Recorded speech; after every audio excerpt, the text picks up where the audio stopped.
for this lesson, you should have read an interesting case called Meinhard v. Salmon. Salmon.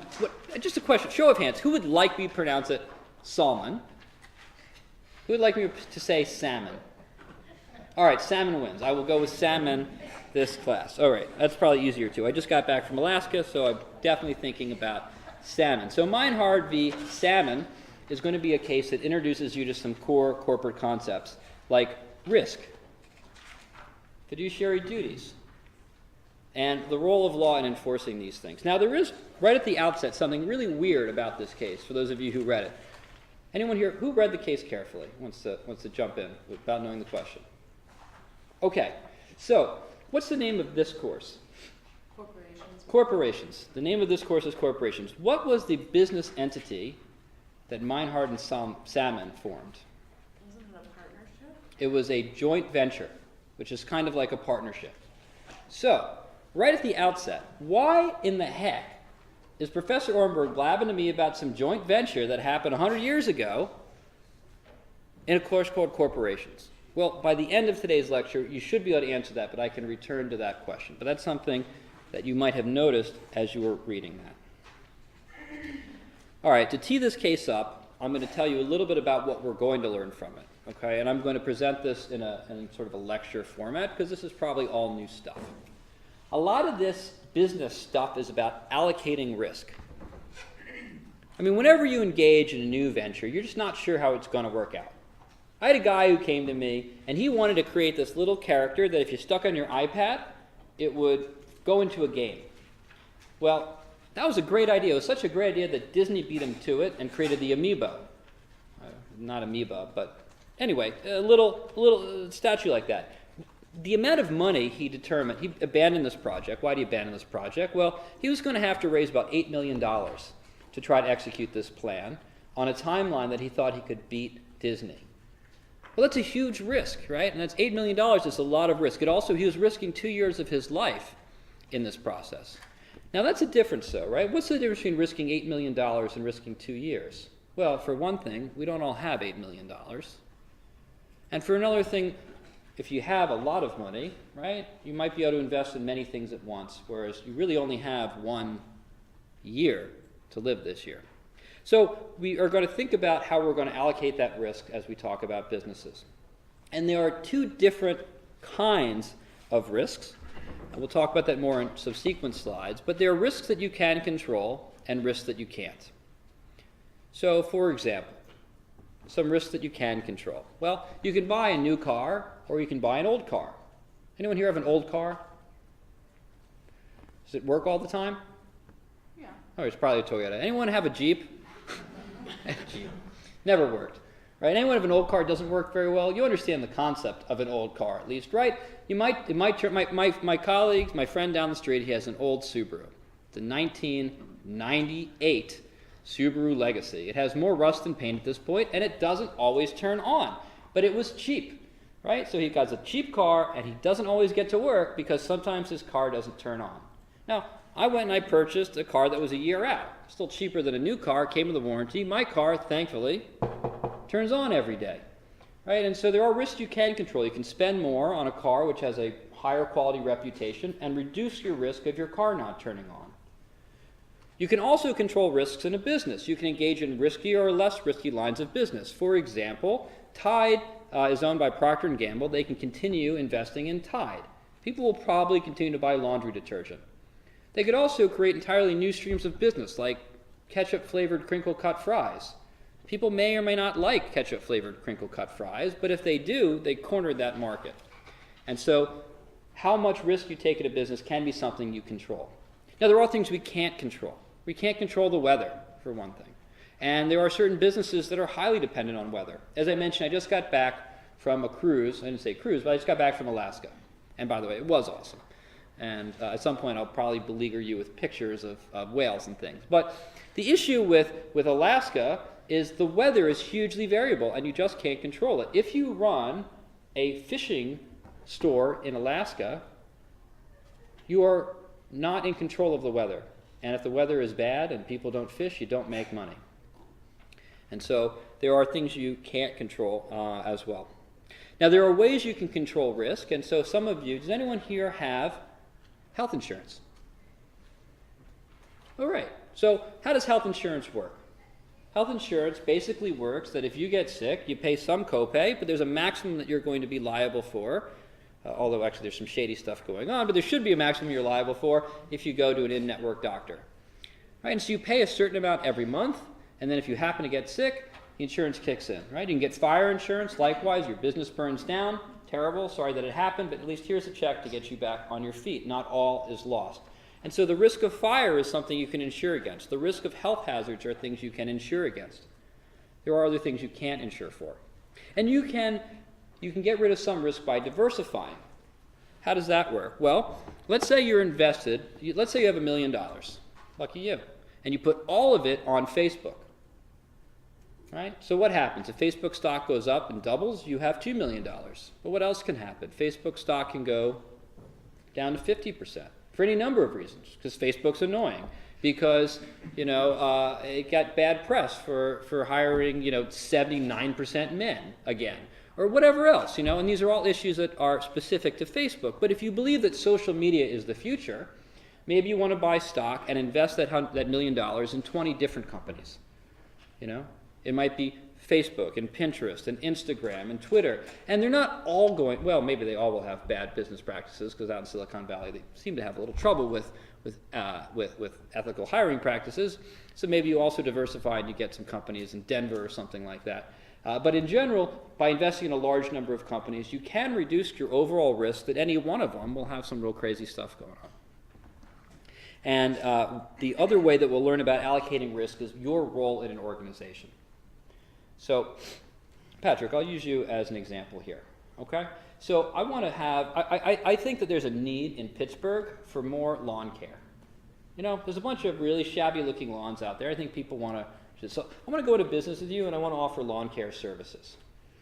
So there are two different roles that you could play, right, in this case, right? We need two different things here. We need someone to buy the equipment. We need someone to run the machine. So which would you like to do?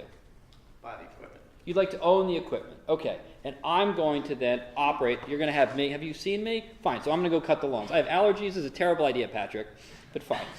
So Patrick, what are some risks that you take on if you're going to partner with me and you're going to buy this equipment? That you're going to go out and work. The equipment's going to work. The equipment won't work. You own the equipment doesn't work. I come back and say, Patrick, you bought a really crummy lawnmower. You're going to have to buy another one. Right, so one risk that the person who is making the investment of capital, what's another risk that you take? Weather. The weather, and why does that matter? Because you might not get clients, right? People aren't going to pay for the services. All the grass dies. We're going to have snow on the ground starting in a week now, and so bad time to do lawn care in Pittsburgh. Now, why is that a bigger risk for you or for me? Who has the bigger risk of bad weather? I think we share that risk. Well, I guess it would depend on the structure. If we're partners and we share the profits 50-50 and there's no profits, but what if I told you, look, if you're buying all the equipment, I want a salary and I want $100,000, I want $50,000 a year. If I'm getting a salary, who takes the risk of bad weather? I do. You do. What do I want? I want some crap weather because I'm going to go and watch the Steelers game, right? Instead of going mowing someone's lawn. The other thing you take on a risk, if I'm getting a salary and you're just paying the bills, what's another risk you take regarding my behavior? That you're not doing things that would disappoint our customers. Yeah, I might do a bad job because I don't care if we have one customer, if we have 50 customers, if we have 0 customers, 1,000 customers.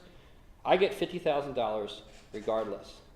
So the moral of this brief story is that we can allocate risk based on our relationship. Whether I'm an owner, whether I'm a partner, whether I'm an employee, whether I'm an investor, passive or active.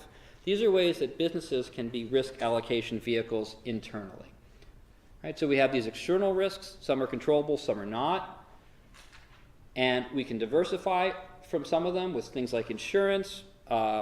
We can also allocate some of them internally by taking on different roles within a company. And essentially that's what a company is. It's a vehicle in which different people can take on different roles so they each have the optimal risk that they're seeking in return for the reward that they want. Now, we do have some law that we're going to learn in this process. There's not much today. In fact, the case today really is terrible for learning the law, as I'll get to in a minute, but it's very important for understanding the concept. So we are going to learn, starting really next week and going forward, that the law does provide some duties. Because one of the risks that Patrick has when hiring me to do lawn care is that I won't do it. Right? Oh, go and do Maria's lawn. All right, fine. And I don't.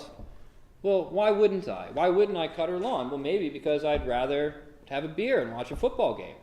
Right? And I'm getting $50,000 regardless. Right? And so that's called an agency cost. I have an incentive to shirk. And so you have to watch out for me. You have to put a geotag. You have to call Maria. Hey, did Professor Ornberg show up and cut your lawn today? Right? And those are all costly things for you to do. And as a result, the law has solved some of this. I mean, we could make a contract that says in it, Professor Ornberg needs to show up on a reasonable time, and we could do all that in a contract, but the law has provided for some of that, because most of the time when you hire someone to run your business or operate for you, you're expecting some minimum amount of obligation. And so fiduciary duties are the judge-made laws that have evolved as sort of the default, what we'd expect a person to do. Right? And they're actually pretty basic. We'll see what those are in a minute. But if I'm going out to Maria's house and cutting her lawn, I might say, Maria, Patrick's lawn company is charging you $50 a day. I can come on the weekends because I keep his lawnmower in my shed. Just pay me $25. Right? That's a real risk. You hire someone to go and do a service for you. They could steal your customers. They could use your tools on the weekends. Right? You could make a contract that says that's illegal, but fortunately, things like that are protected as fiduciary duties under the law. And they come from a basic understanding of human motivations and how people tend to be self-interested. That's the economists in us, I guess. The rational self-interest and expectations. So we'll see that the role of law has really two different positions. It does create some mandatory rules. It also has some default rules, things that we can change. Maybe I don't want to be responsible. Maybe I don't want to promise Patrick I won't steal his clients. Am I allowed to waive that? Can I say, Patrick, I'll work for you at a salary, but whenever I decide to quit, any client, anyone I met on the job I want to work with, I can work with, or I can work on the weekends. Am I allowed to do that? We'll see how that plays out as we talk about the law of agency and the duties there. All right, that was a lot of talking for me. Time for someone else to talk for a minute. Someone who wants to talk about what happened in Meinhard v. Salmon. What happened in this case? I'll leave that picture up. Anyone?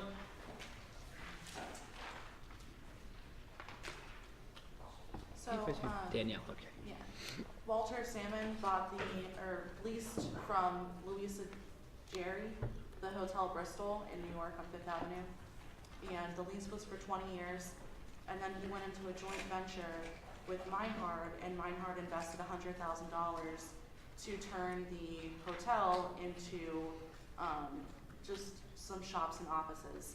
And it was going to cost about $200,000 for these alterations to the premises.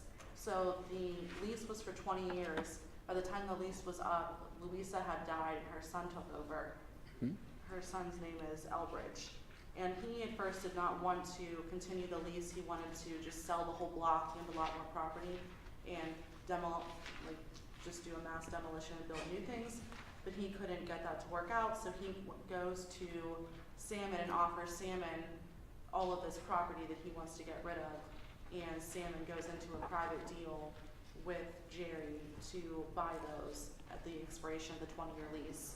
And Meinhard is upset with that because he wanted to get in on this much larger real estate venture, so he sues for his 50% share. Mm-hmm. And does he win?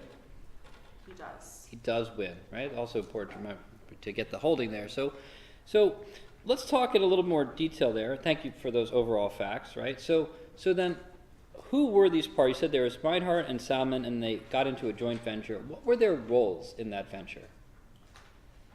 Yeah.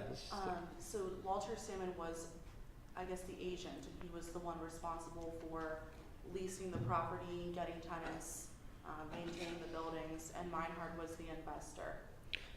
Yeah, so You know, has anyone here stayed at a building that had a superintendent who lived on premises? So, Mary Beth, what was that? What was that like? Oh, the super was the guy who basically ran the building. Mhm. Not business-wise, but the management of the actual plant, the physical plant. Did he own the building? He did not. No, it's uncommon for the owner of the building to live in the building and run the building, right? So he's the, as you pointed out, Danielle pointed out, the property manager or the agent here. And on the other hand, Meinhard is like Patrick in our example. He's providing the money, right? The money not here for lawn equipment, but for a rather expensive building in New York City. And so one way to think of these people is one is providing money, and another word for money is capital. Shoot. It's OL, isn't it? Capital? No. Capital. It's Okay. AL. Capital and labor. That I know how to spell. Right? We have one person who's providing money or capital and one is providing labor. Now, anyone remember some debates or some type of, I don't know, communist country that had a whole thing about capital and labor? Right? We had an entire movement in the 20s, 30s, 40s, 50s, into the 60s. Right, this whole fight between management or capital really and labor, and we could actually understand some of the capitalist concepts through some of that lens. Right, so we have the people that are doing the work, and we have the people that are making the investments. And as we go through this course, I want you to think critically about that, because this issue, the fact that there were people who would make passive investments, and the fact that there are people who would spend their life and their effort, has resulted in revolutions, has resulted in wars, has resulted in all kinds of anarchy and changes in the world, right? So these are really fundamental concepts that people have strong feelings about. Now, America is primarily a capitalist country, which means that we have a lot of access to investment, not unbridled, but it's primarily runs on that model. If it were a socialist country, there would essentially be no private ownership. You would just have labor. And that's a fundamental difference in our structures. But anyway, here we have a joint venture, and we have an individual who's going to provide the capital, Meinhard. An individual is going to provide the labor, Salmon. And as Danielle pointed out, during the process of this relationship, things seem to go a little south. Yeah. And so while Salmon should have apparently told Meinhard that there was an offer, he decided to take that opportunity for himself.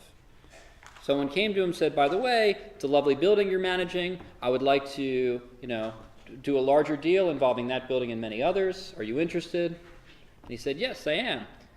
Unfortunately, he wasn't the owner of that building. He was just the manager of it. He was a steward. And so we have some very, very colorful language from Cardozo about that. What does Cardozo say about Salmon's actions? Any fun quotes from Cardozo about how we should feel about this behavior?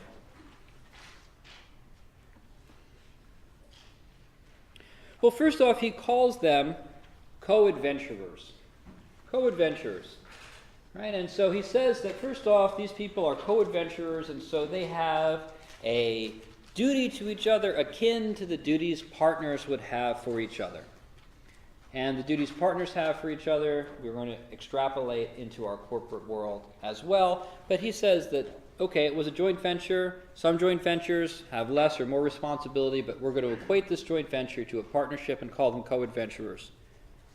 And who has the heavier burden of that co-adventure responsibility? Salmon.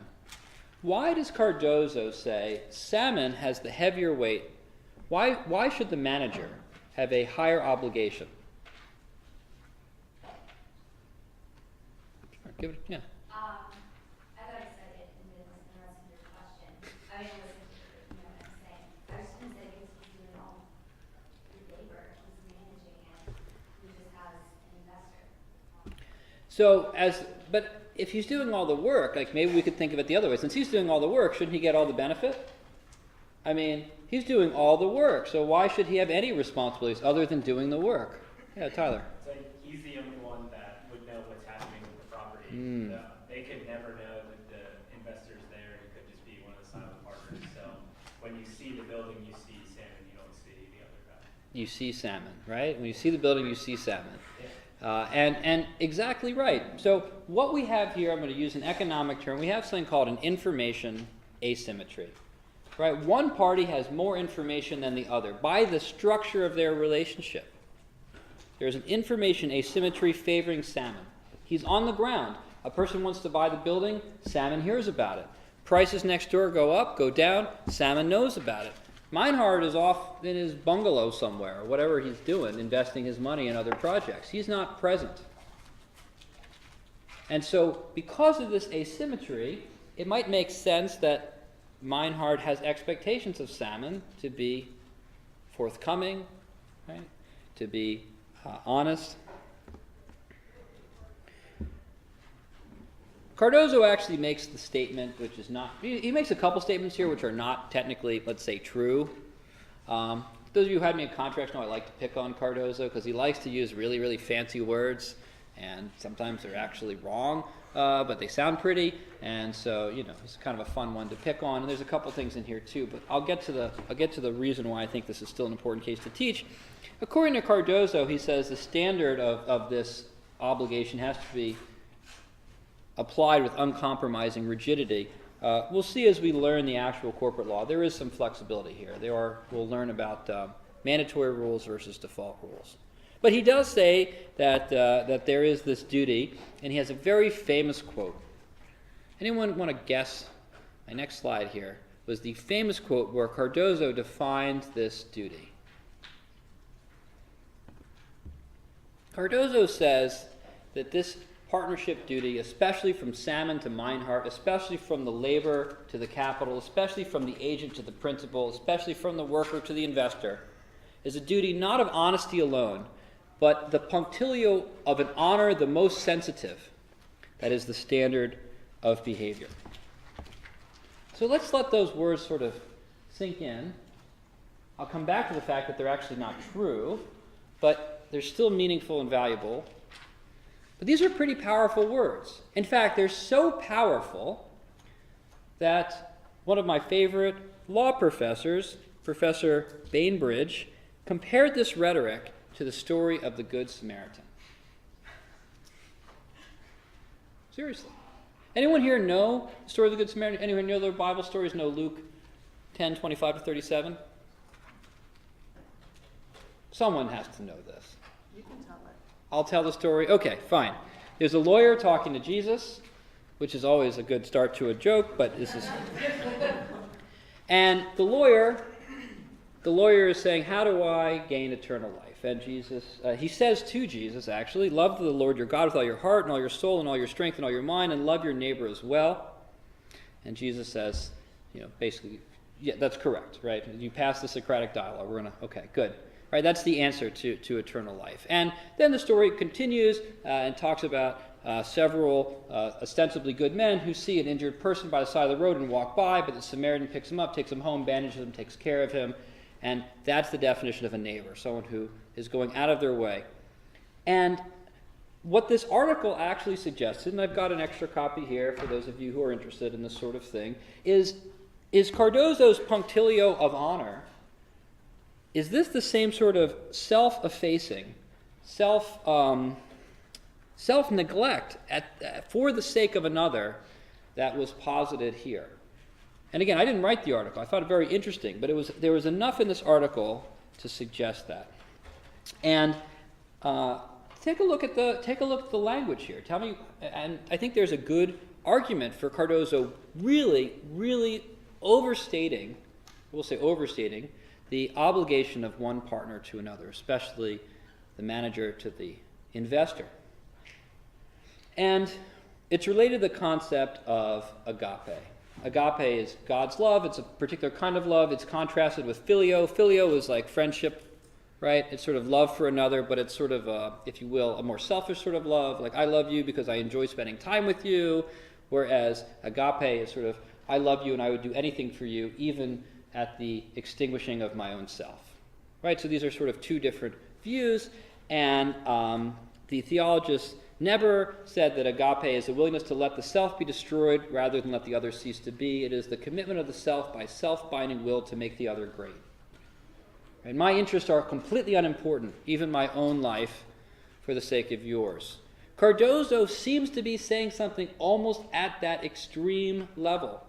He says the Buntolio principle, loyalty that pricks one's own possible rationalization of self-interest with a sharp point of selflessness.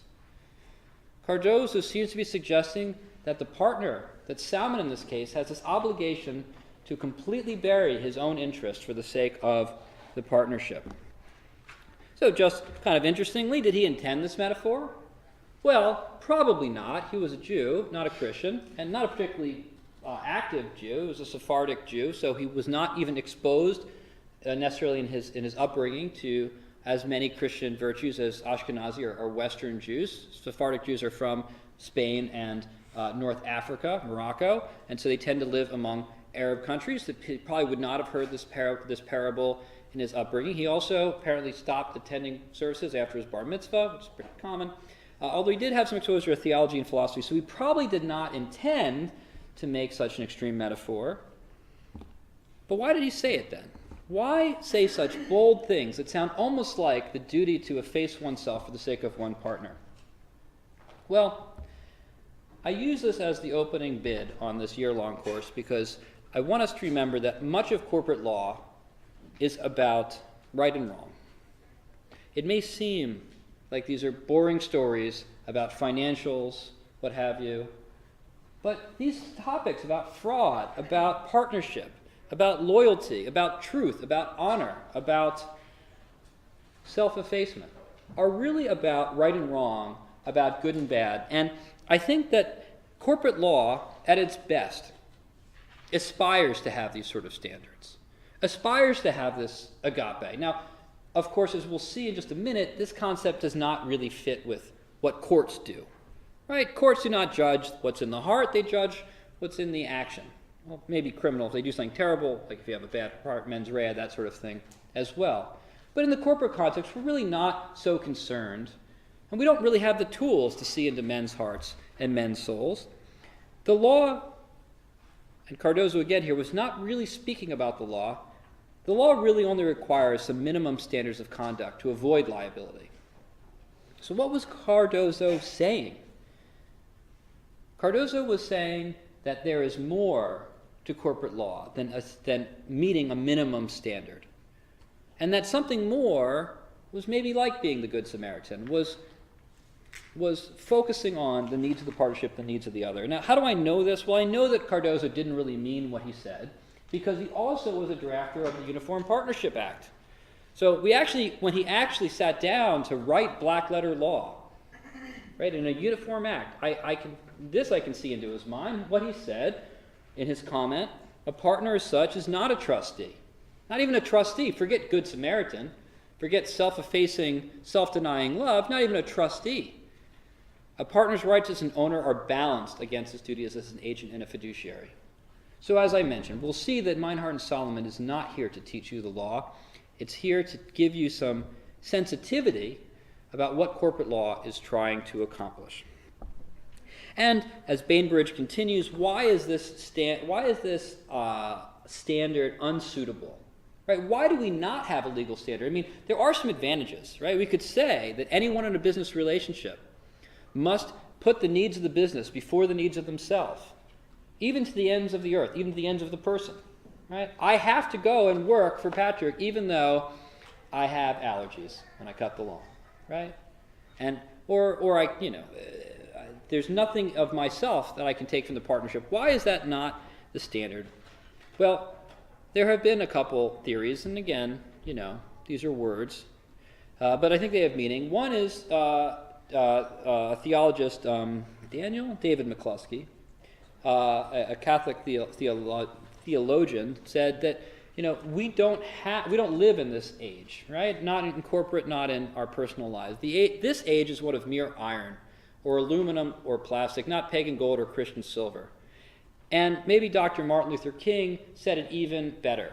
The law cannot make people love their neighbors, but it can stop them from lynching them. And that's what corporate law is here to do. It's not here to make partners love each other. It's not meant to have people efface themselves for the sake of the partnership. It's to prevent a minimum standard of liability so that businesses function properly in a society where we hope for more, but don't always get it. So, does Salmon really have to love Meinhard? Does he have to love him the way that the Bible talks about God's love, God's self-sacrificial love? No. No, that's not the standard in corporate law. For many reasons. For one thing, it's too indefinite. What does it even mean to have that amount of dedication? And it's just too lofty. But it does have a certain value. If what we're striving towards is this notion that partners in a business should put the needs of the business first. I say should, not must. Very deliberately. Should, not must, put the needs of the business first. This promotes trust. This provides for a better society. This concept, which is as old as Luke, and I'm sure older still, promotes trust and reduces this agency cost. If you can trust your fellow to be the Good Samaritan, you don't have to watch out for them in the same way.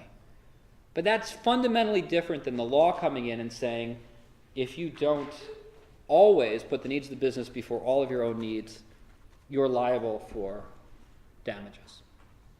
And so what we see in Meinhard vs. Salmon is a story about aspiration, about what Cardozo wishes for a society, but not necessarily what he would require of society.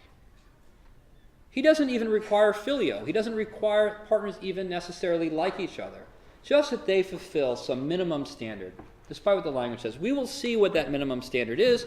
If you want a sneak peek, check out the Model Business Corporations Act, Section 8.30, and compare it to Section 8.31. We'll get to that, by the way. We're going to go over all these. This is a preview day. Right? But if you look at those sections, we have the standards of conduct and the standards of liability. Even in the Model Business Corporations Act, we have one bar for what we want you to do and one bar for what you can get sued for. And it's a lot lower.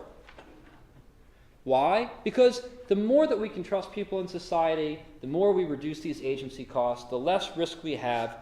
And people have described it as the lubricant, right? Trust is the lubricant that makes businesses more frictionless, that makes society function better. But it is not for us as lawyers to enforce that standard, right? That's for somebody else. As lawyers, down here on earth, we have a much lower standard, but as ethical lawyers, we can always encourage our clients to do more. And I think that's the biggest meaning from Cardozo's case. All right, there's a couple other fun facts about this case.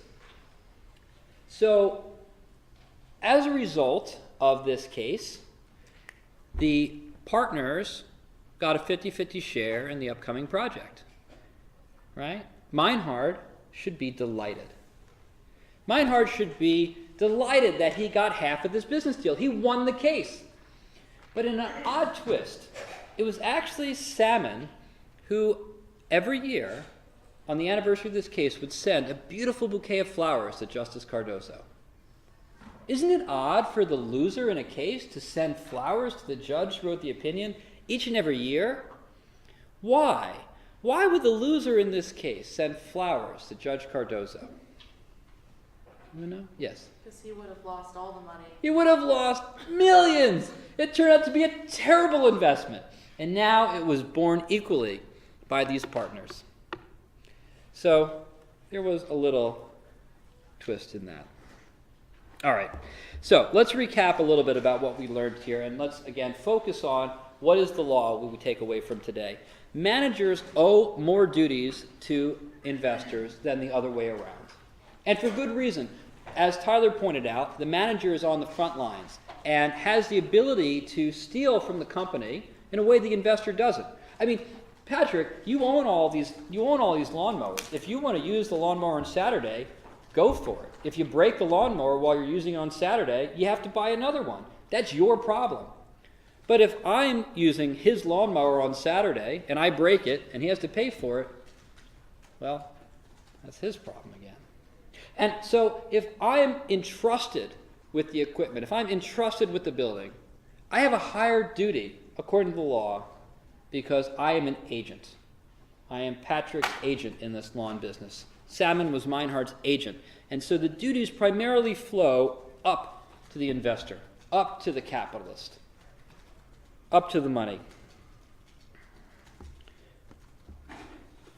What did Salmon do wrong? And this would still be wrong today. He usurped a corporate opportunity. We will come back to this in like 9 months, basically. The corporate opportunity doctrine. So it does come full circle, and so this is on the bar exam. It's tested frequently. It's one of the doctrines that comes up all the time. I introduce it here. I reiterate it throughout the course. We focus on it for a couple weeks in the spring as you're getting ready for the bar, etc. But he usurped a corporate opportunity. We're going to read about Farben Land Company. We're going to talk about the corporate opportunity doctrine.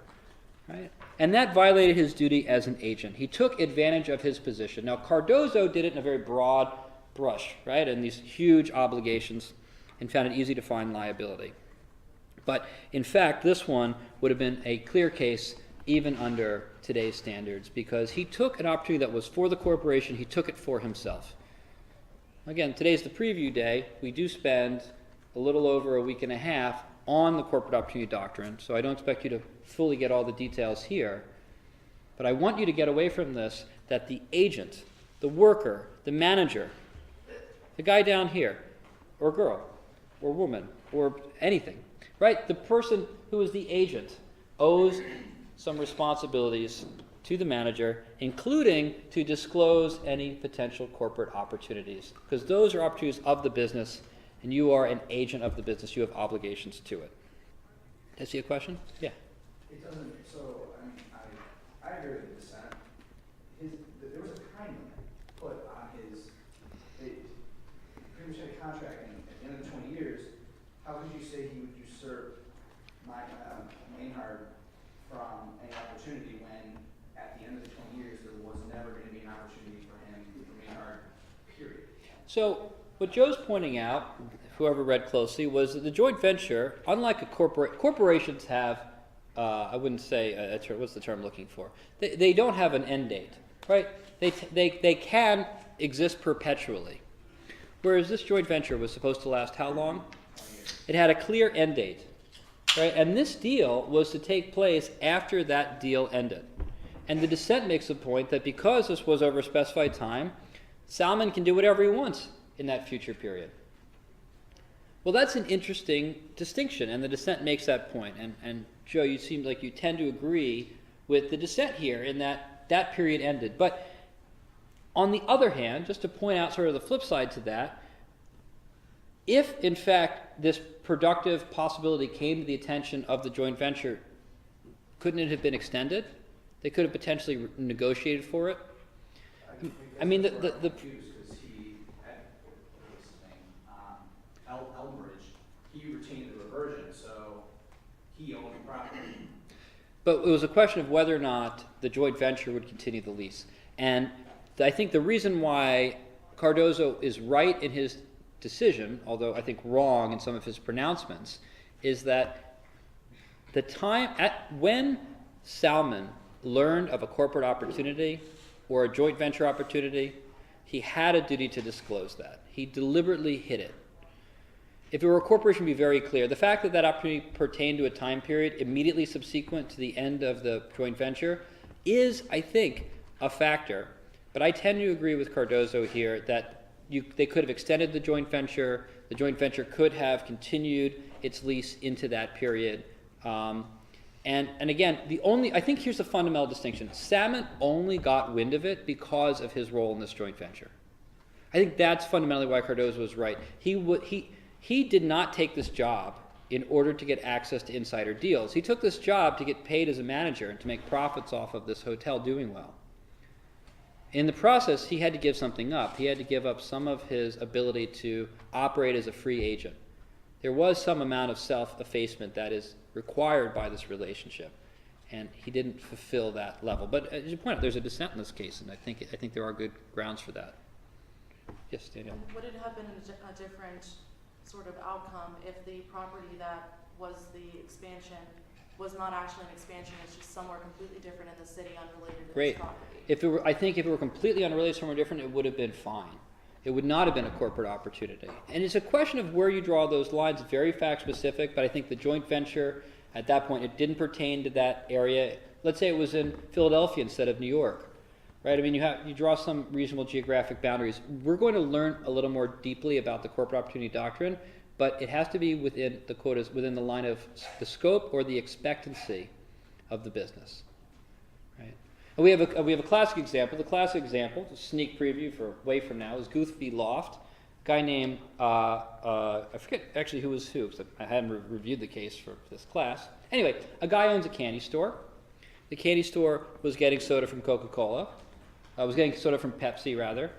And the person who was running the candy store actually realized that Pepsi was going under, bought it on the cheap, and then sold the Pepsi in the stores. The candy store ended up collapsing, and as you know, Pepsi still exists today. Right? Now, that candy store didn't make soda. It sold soda. So the fundamental question was that within the scope and expectancy of the candy store? And it was found that it was. It kind of painted it broadly. And that's one example of, on the other hand, if a person's working at a candy store and a person comes in and says, would you like to buy this automobile? Well, that starts to get a lot harder. If the candy store does deliveries and is looking for a car, maybe has an obligation, but under most cases, no. A person's a building manager. Does he have an obligation to tell about a deal a block away, a mile away?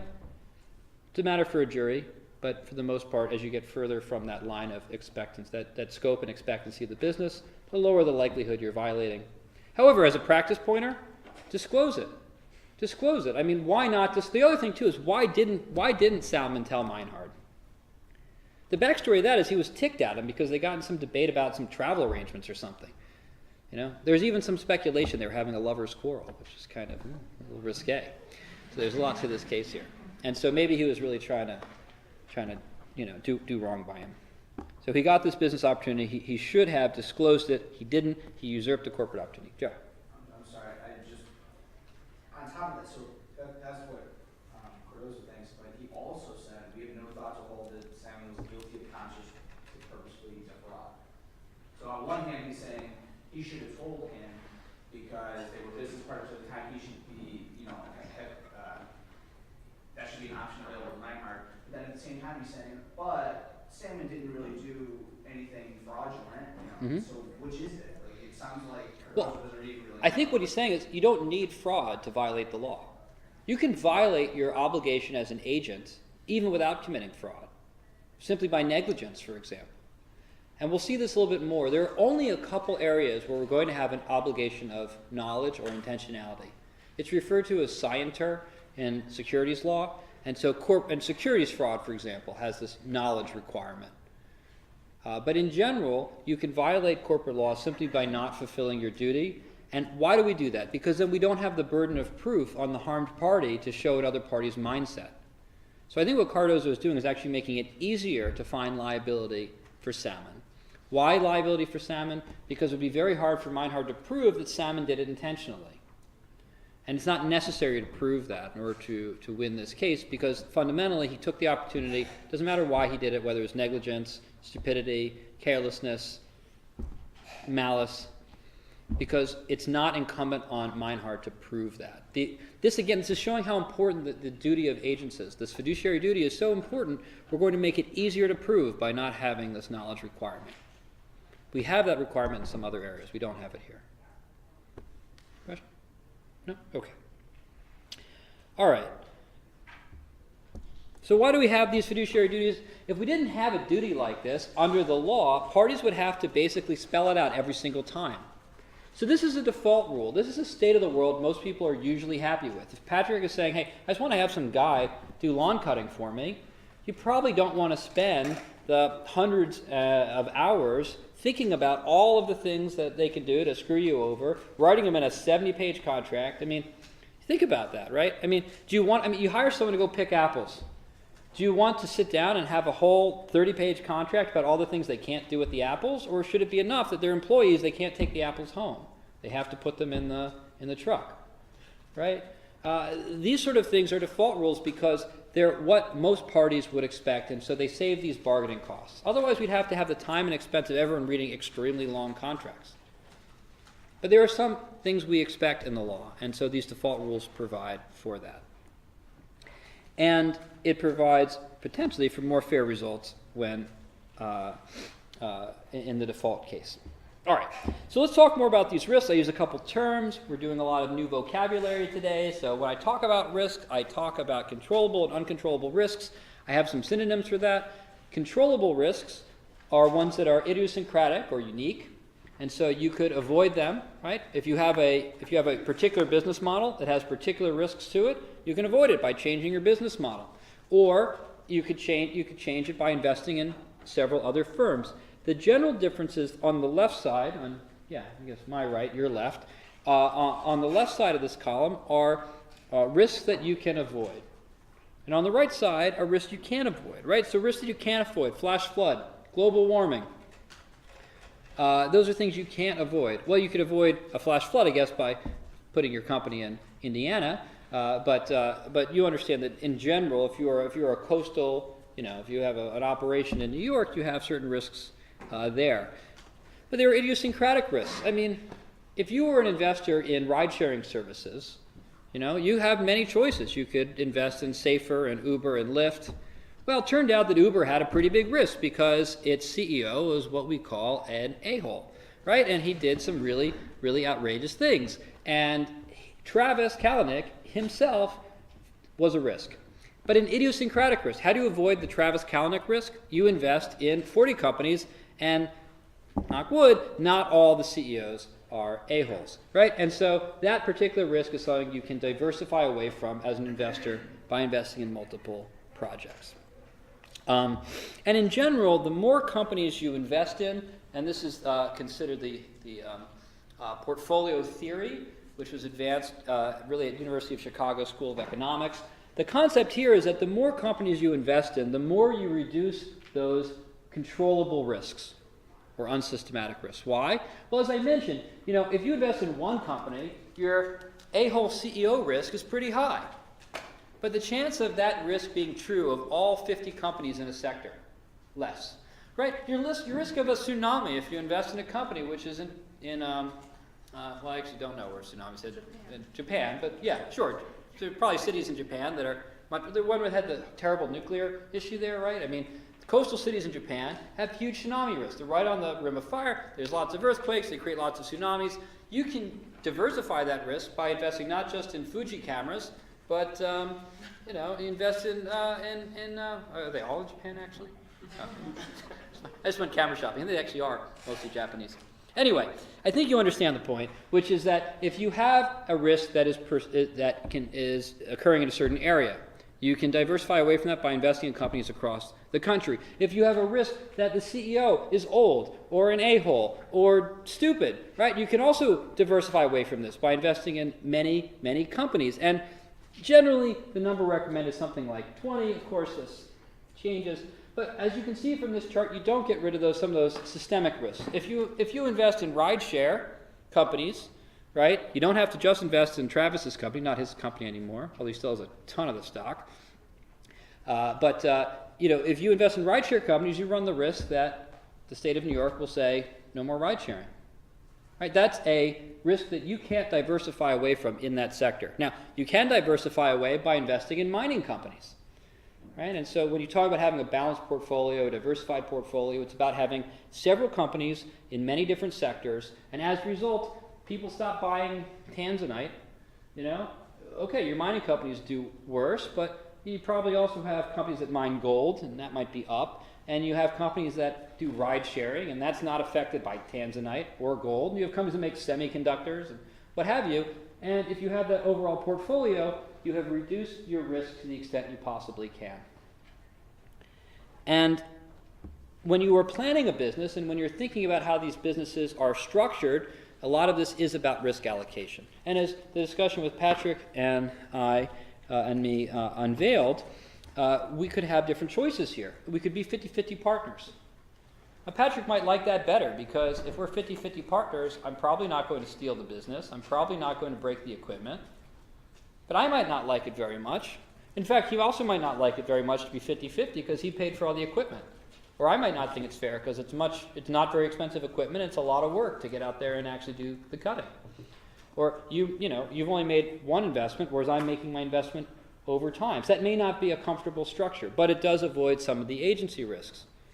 We can form different type of entities to do this. A limited liability company is a flexible entity. We'll learn more about that in about 7 or 8 weeks. And that flexible entity can mix partnership concepts along with corporate concepts, or we can form a corporation.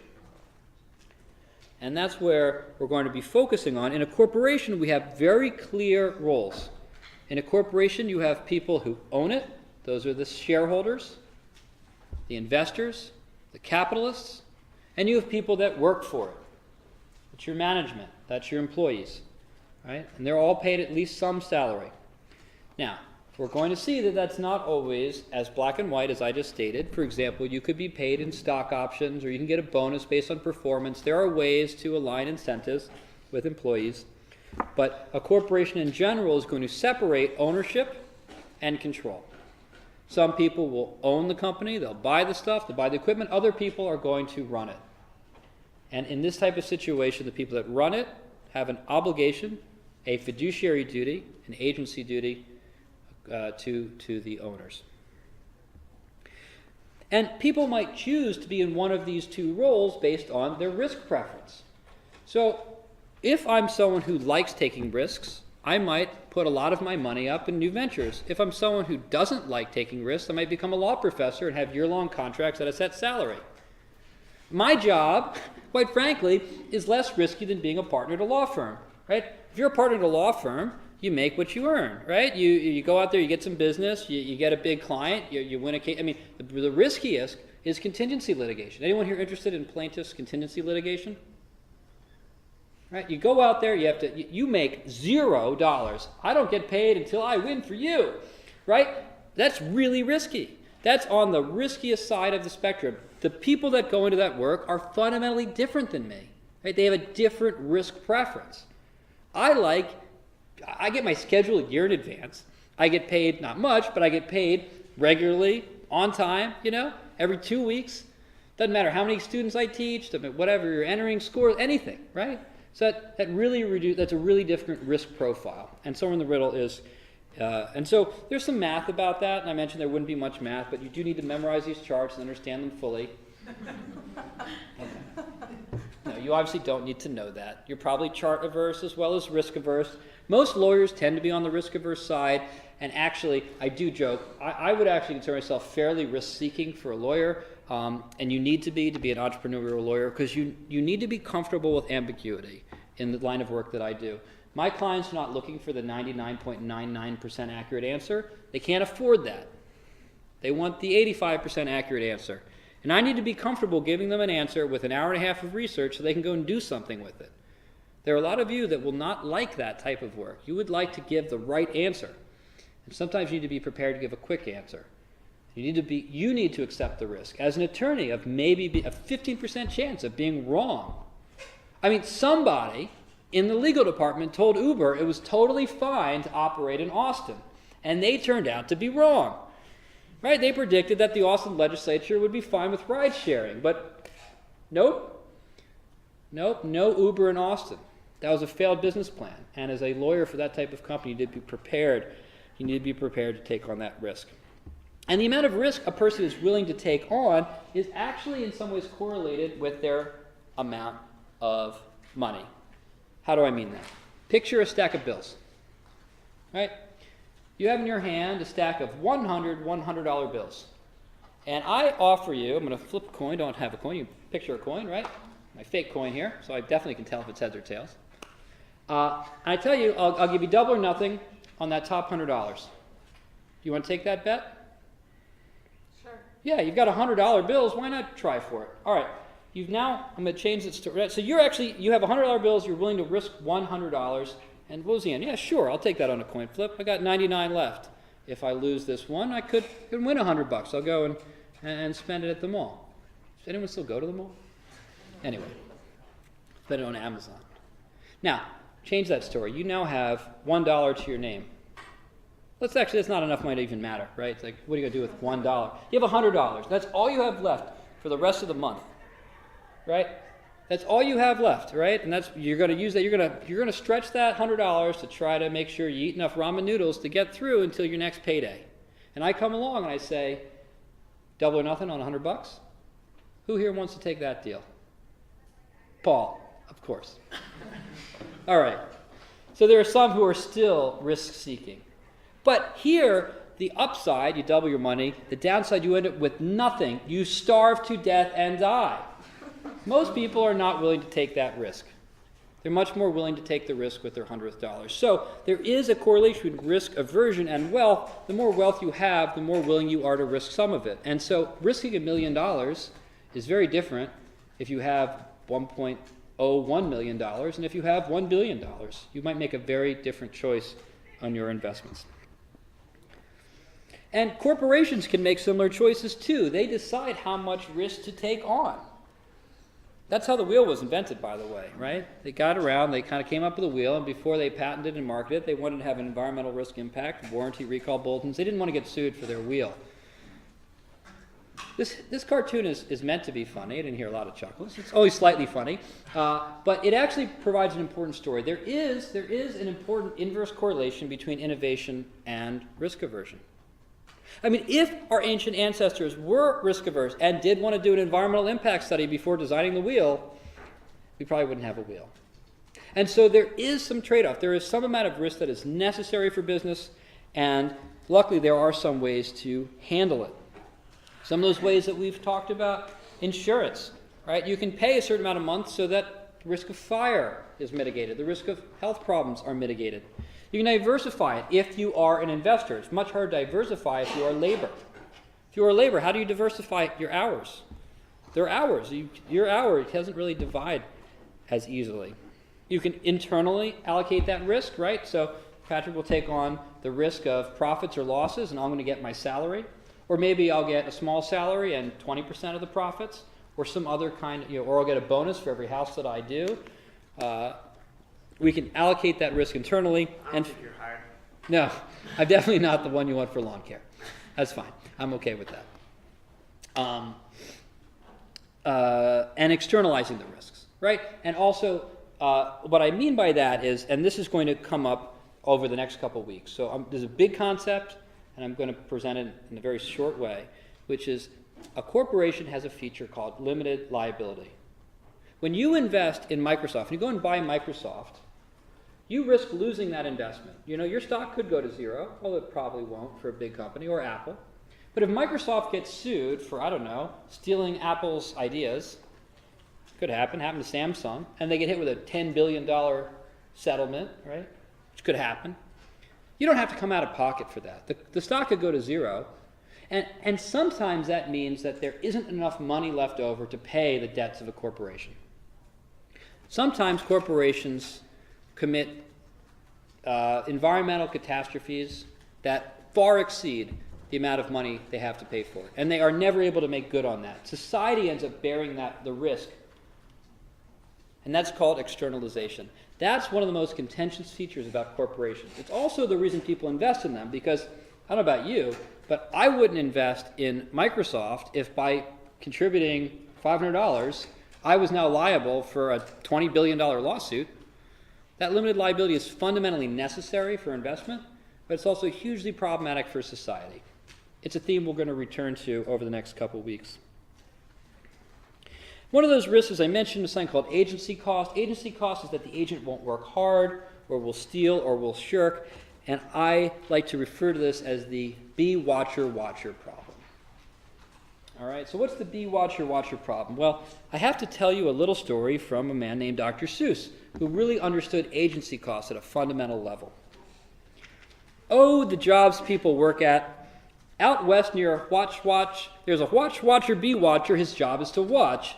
It is to keep both of his eyes on the lazy town bee.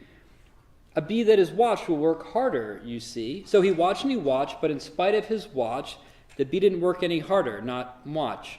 So somebody said our old bee watching man just isn't bee watching as hard as he can. He ought to be watched by another watcher.